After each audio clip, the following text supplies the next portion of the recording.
Past and Present is the title of this year's edition of Global Axess. Is it possible to draw conclusions from past events? Or is man doomed to repeat the mistakes of yesterday? How do authoritarian regimes use their own country's history to secure power? And what role does the individual play? In these interviews, researchers, journalists and writers try to answer these questions. The injustices of ancient times are central to modern Chinese history writing, Rana Mitter says.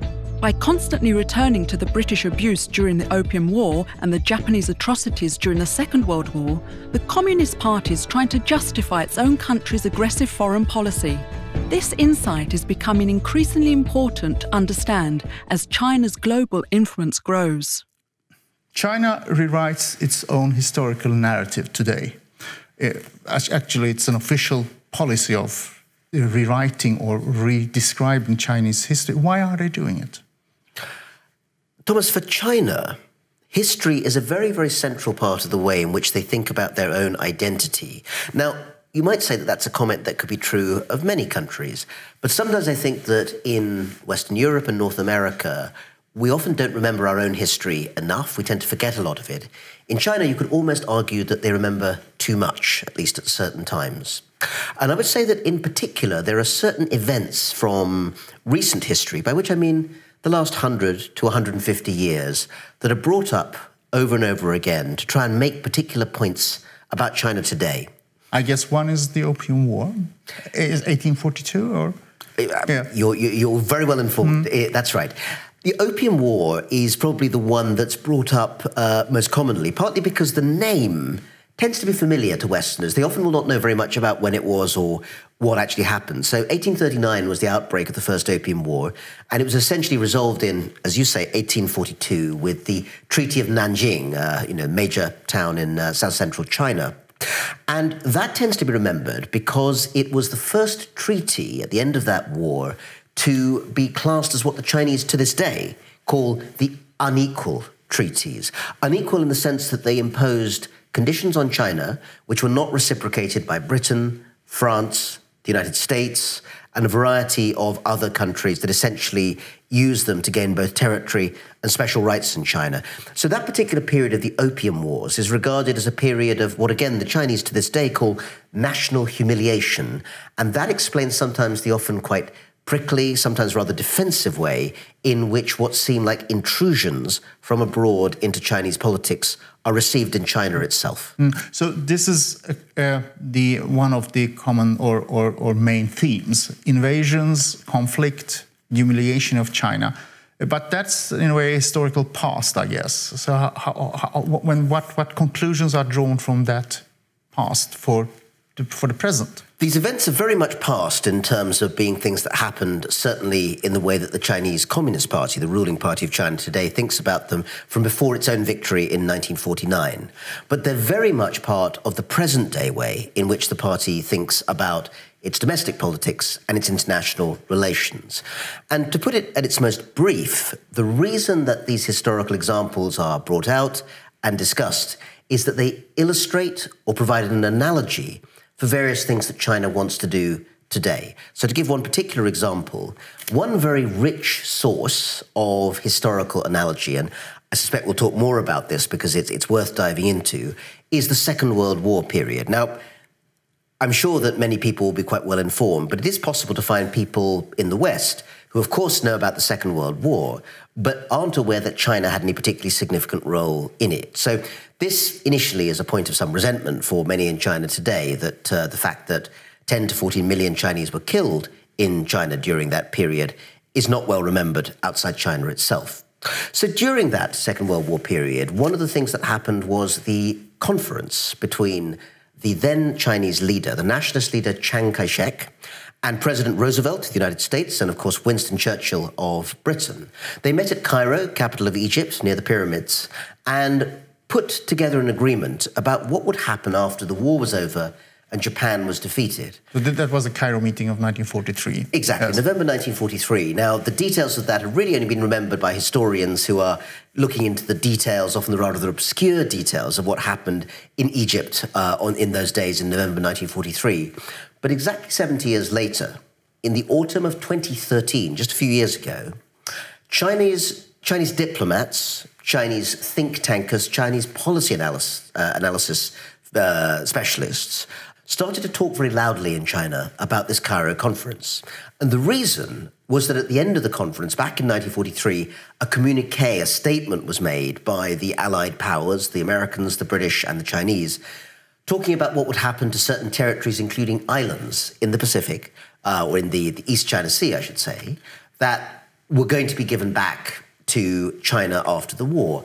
And because there's a present-day dispute about whether Japan or China should control certain islands that sit halfway between the two countries in the East China Sea, the Chinese have started to look back to World War II, look at the evidence and the data from that time, and then yank it out and use it as a way of making a very present-day, very immediate claim against their neighbours in Japan, with whom I think it's no great secret to say they don't always get on very well. So it's a way of reinstating China on the, if not the international scene, but definitely on the regional arena as a power that needs to be restored to its rights.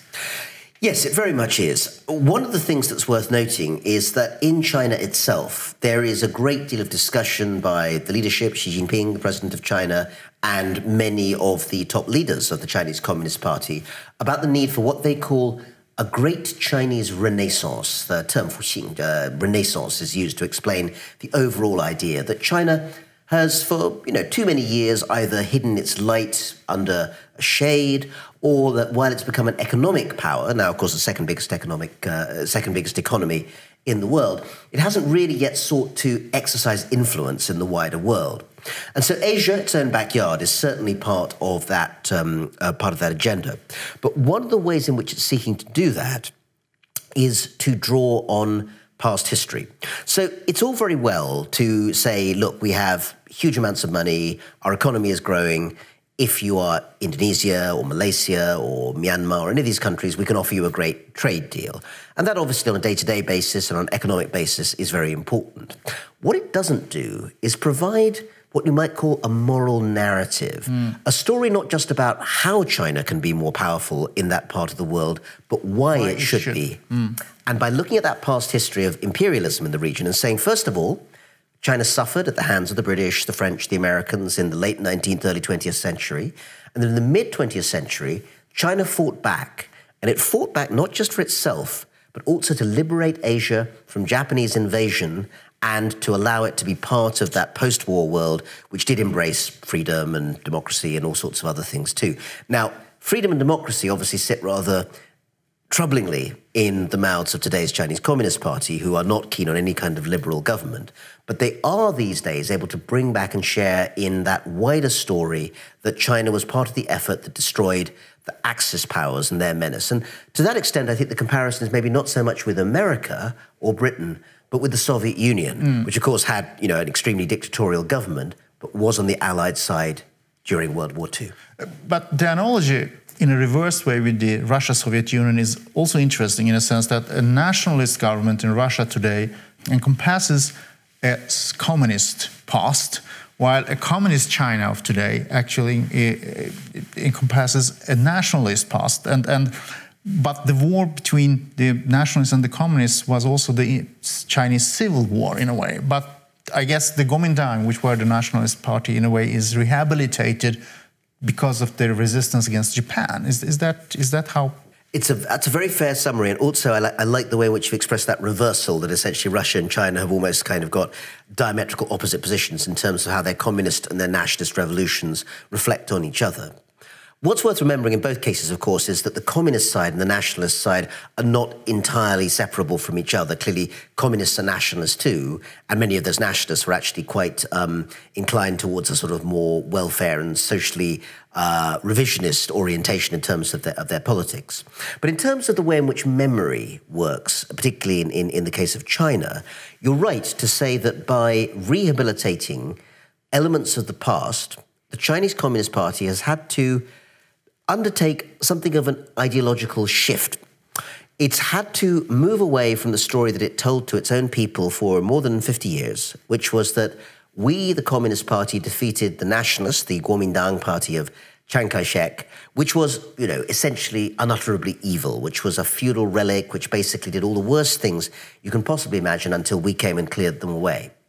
Now, when discussed in the context of whether the communists or the nationalists should have won control of China, that story hasn't changed. But where it has changed is in, at first grudgingly, but now fairly openly, an admission that actually, when it comes to one particular crisis, the Second World War against Japan between 1937, when it broke out in China, and 1945, when, of course, it ended, the Chinese nationalists, along with, of course, the Chinese communists, did both play a role in terms of pushing back and fighting against the forces of darkness in the shape of Japan. And that element has become much more openly discussed in China in the last, 30 years or so. Part of that is instrumental. That's to do with the fact that, of course, reunification with Taiwan is on the minds of many in the Chinese leadership, and therefore being nice about the nationalist leadership who went there after 1949 might be helpful. But I think even more than that, it is to do with this much bigger question, which is not solved today, of how can today's China, richer than it was, consumerist in many ways, find a morally sustaining narrative that enables it to tell its own people a story that can give them a sense of pride and accomplishment. And then, of course, any other type of alternative historiography is sometimes, I think, even declared as historical nihilism. I read it in one of the interviews with you. Could we explain this term? What is historical nihilism from a Chinese perspective? The term historical nihilism has been used in the last few months and years by the very top leadership. Xi Jinping, I think, has certainly used the expression, and there are others who have brought it up too. In the everyday usage, if one wants to put it that way, it usually refers to versions of very recent history that do not place the Chinese Communist Party and its officials in the most positive light possible. So, for instance, revealing that, say, Chairman Mao's tactics involved elimination of his political opponents, I think might be regarded as historical nihilism on the grounds that this doesn't portray the former chairman in the best light possible. There'll be other examples of that sort. More broadly speaking, though, it's really about a sort of intellectual battle, which is the idea within the party that it should control history, that history is not just something in the past to be studied by scholars and academics and debated. Also, it's a live and powerful and potent political tool. And in that sense, the nihilism comes from the idea almost that Chinese history cannot simply be regarded as something neutral that, if necessary, could bust myths. It has to be regarded also as something that has the capacity to inspire and in many ways to shape the idea of nationhood, and therefore it cannot freely be allowed simply to follow any path that historians choose to take, something which, as you can imagine, is rather trying for many of the very professional historians who actually work in China. If this is the historiographical position right now, what type of implication does it have for politics in general, but also on the international arena with relations with, for example, China and the United States? It has a lot of influence on the way both that China thinks about itself domestically and in terms of international politics. So, for instance, many of the examples used by China to explain its own recent history may be pulled out at some moment of diplomatic negotiation. So an example of that would be when dealing with the United Kingdom, my own country.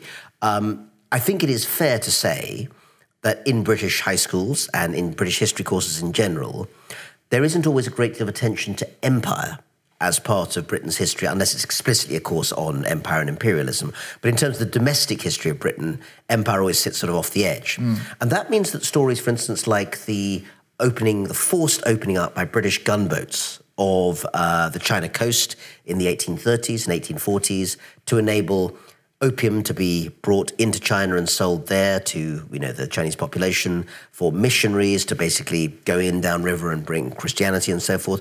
These are not stories that are commonly told in British high schools.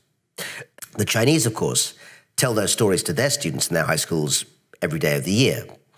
And when you, for instance, get a British governmental delegation coming to China, These are not necessarily the kind of experienced diplomats who, of course, know China very well, but perhaps the politicians who've only just basically done their homework about China 3 days before in the ministry before showing up, and they want to sign a big deal on trade. It has been seen that the Chinese find it useful sometimes to remind them of the longer history. Ah, yes, you know, Britain, of course, a friend now, but only 150 years that you were looking to invade our country and sell opium. And this can be quite a useful tactic to sometimes put Britain on the back foot when it comes to the starting point for the negotiations. So that's one example of the way in which historical examples can be used to try and make your position more advantageous in contemporary international diplomacy. I actually had a personal similar experience many years ago.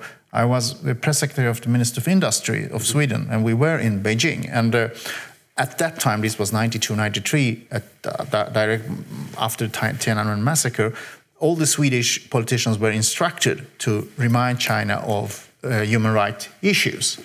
And the his Chinese counterpart, Chinese industry minister, went into a 10-15 minute speech on how the West had used the issues of human rights for intrusions in China. So I guess hasn't this always been a way of not only the Chinese, but also many other countries of you Westerners or you outsiders should not come to tell us how to conduct our own affairs? So I think the answer to your question is that yes, but there's also a way to push back. And that is also to use history.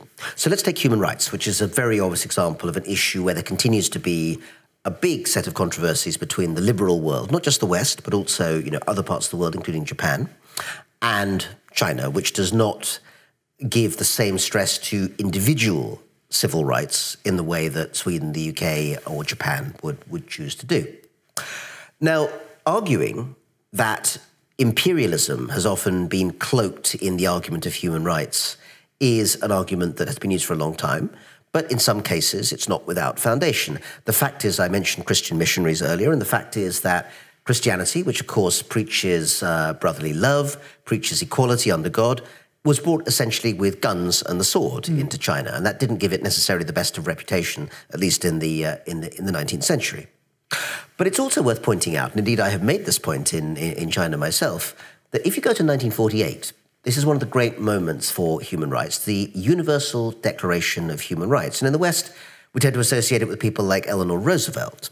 It's often forgotten that, of course, P.H. Zhang, who's actually been researched by a very interesting Swedish scholar, Hans Roth, who's based here in Stockholm. Yes, Hans Ingvar Roth, yes. Yeah, no. Exactly, Hans Ingvar Roth, who's written about P.H. Zhang.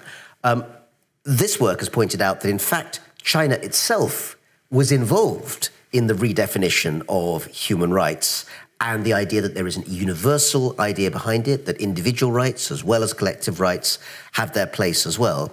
And by bringing Mr. Zhang, the Chinese philosopher who contributed to it, into the conversation, one can then turn it back to, well, okay, maybe we have different views, but if you're arguing about Chinese definition of human rights, you need to argue with your own Chinese philosophers, not just with Westerners. So in a way of meeting this discussion in China is also to know your own history better, I guess. I think that's fair to say. I think one of the things that is absolutely essential, particularly, you know, I come from the United Kingdom, and obviously the UK is currently remaking its relationship with Europe and the world, I think, in the wider sense. I think as the UK looks to approach countries like China and deepen their relationship in terms of trade, it will become not just desirable, but essential for the people going into that negotiation for the British side to know more about Chinese history, because otherwise they will be blindsided by people suddenly mentioning the Opium Wars or human rights or World War II or, you know, whatever it might be. And being informed about these issues gives you a way to be polite, respectful, but also able to use an informed position to say, here is why we agree or here is why we disagree. If we should look at the issue from a Chinese point of view, this concentration, if not obsession, about history, could that lead to some distorted political decisions in a way that you misinterpret your own history, especially if it's an official history without any other alternative interpretations? I think that is a danger. And the place, I think, where it has the most danger attached to it is in what you might call the contemporary history of the People's Republic itself, because, you know, it's more than 70 years now since the founding of the PRC, under the People's Republic of China, under Chairman Mao in 1949. and at least two major historical events during that period: the Great Leap Forward of the 1950s, early 60s, which caused a famine which killed many tens of millions of people in some calculations, and the Cultural Revolution of the mid-1960s and 70s, which caused fewer direct immediate deaths but destroyed large parts of the education system and infrastructure of China. These events are not entirely ignored in China. It's not fair to say that they are ignored completely, but they're not discussed in any great detail, and they are not given the kind of analysis as to why they happened that would be, I think, very important for a fuller historical understanding of the period. So that leads sometimes to contemporary decisions, I think, going in an odd sort of direction. For instance, one of the reasons that is sometimes given for China not becoming a more liberal society in terms of free media, for instance, is that freedom, too much freedom, anarchy, was what nearly destroyed China during the Cultural Revolution, and that China should never go back to that. Now, anyone who looks at the history of the Cultural Revolution will know that it had nothing to do with free media or people's ability to debate politics. It had to do much more with the insertion of a very violent, very, in some ways, insurrectionist political struggle, actually initiated by Mao himself against his own party. And the results of that, of course, then reverberated for the best part of a decade. But because it's not possible in detail to discuss or look at the details of the Cultural Revolution within China itself, there's no place to debate what it actually meant, and therefore no place either to prove or disprove that arguments that more political participation at a popular level would be a good idea might in fact have some weight to them. But the internal wars in China, from the Warring State period forwards, is always brought up also from a Han nationalistic point of view, of that it is necessary to have a very centralized control over China because it's too big, too disparate, and if it's not controlled by a monolithic power structure of any kind, an emperor or the party, it will then lead to civil war. That is a part of the Chinese storytelling. Isn't there some kind of a truth in it, in that sense? But it's worth pointing out that China has perhaps been, let's say, if you say the imperial period begins, say, about the pre-imperial period starts about 800 BCE, and then the first formal empire, the Qin, many people would say, in the 200s BCE. So if you look at that long stretch of imperial government, there are many periods when China is unified from a central dynasty and a central emperor. There are also, of course, many periods when it is not. And one of the reasons the periods when it's not unified occur is that centralization has gone too far. When you have a system that either is highly authoritarian from the top and is unable to deal with difference and nuance and the ability really to have a flexibility in government, or a sort of almost reverse problem, a desire to control things from above, but an inability or unwillingness to actually provide the infrastructure to do so, that's when you end up with these periods when China essentially becomes a series of competing states or even warring states on occasion. It's also worth noting, and you talked about Han nationalism, 2, maybe even 3 of the most flourishing periods of Chinese history over 3,000 or 4,000 years are periods when either foreigners have been in charge of China or they have been very influential. So the Mongol dynasty, the Yuan of the, the 1100s to from 1200s on, is a period when China was essentially part of a larger, quite loose polity that was founded by the Khans.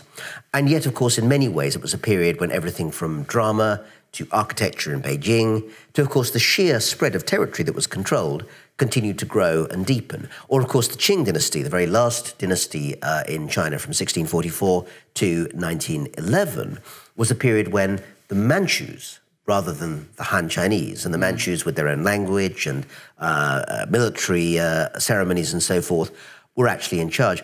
Or even the Tang dynasty back in the medieval era, from the 600s to the 900s, was a period when you did have a Chinese dynasty on the throne, but there was huge influence from Central Asia. Buddhism flourished, of course, a religion that comes in from India and then sort of spreads through China. So the cosmopolitanism and also the ability to actually be quite flexible marks a lot of what really makes China's most powerful periods very effective. The idea that it's simply a top-down emperor who basically exercises his will has very rarely been the case. I guess that description would be described as historical nihilism, or?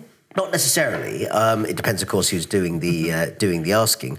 I think it's fair to say that there isn't a huge objection, partly because there can't be, to the factual statement that many of China's major dynasties, or certainly two and others were influenced, were run by people who are not Han nationalists. Where I think there has been more sensitivity and often huge arguments within China is on that sort of wider question of what defines them as Chinese. So to take the Qing dynasty, the Manchus, you can make the argument, in fact, it's a big debate in the historical field.